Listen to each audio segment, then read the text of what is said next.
ഒരു ഇലക്ട്രിക് വാഹനം വാങ്ങാൻ പോകുന്നതിന് മുമ്പ് കുറച്ച് കാര്യം നിങ്ങൾ എപ്പോഴും ശ്രദ്ധിക്കണം.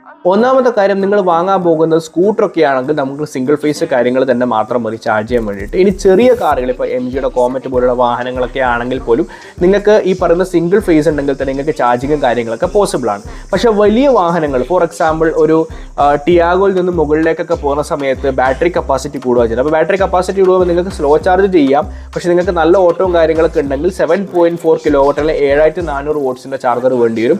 അത് പ്രോപ്പറായി ഫിക്സ് ചെയ്യണമെങ്കിൽ 3 ഫേസ് ആണ് റെക്കമെൻഡ് ചെയ്യുന്നത്. സോ ഡെഫിനറ്റ്ലി നിങ്ങളുടെ വീട് സിംഗിൾ ഫേസ് ആണെങ്കിൽ നിങ്ങൾ 3 ഫേസിലേക്ക് അപ്ഗ്രേഡ് ചെയ്യണം. 3 ഫേസിലേക്ക് അപ്ഗ്രേഡ് ചെയ്യുമ്പോൾ അതിൻ്റെ ഒരു പൈസയും കാര്യങ്ങളൊക്കെ കാണും. സോ ഇനീഷ്യൽ ഇൻവെസ്റ്റ്മെൻറ്റും വരും.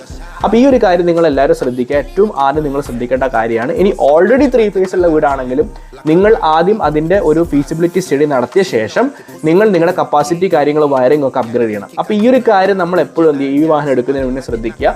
സ്കൂട്ടേഴ്സിനൊന്നും ഇത് ബാധകമല്ല. വലിയ കാറുകൾക്ക് അല്ലെങ്കിൽ നമ്മുടെ ഈ പറയുന്ന 7400 വാട്ട്സിൻ്റെ ചാർജറിന് മുകളിലേക്ക് വരുമ്പോഴാണ് ഈ കാര്യം നിങ്ങൾ എപ്പോഴും ശ്രദ്ധിക്കുക.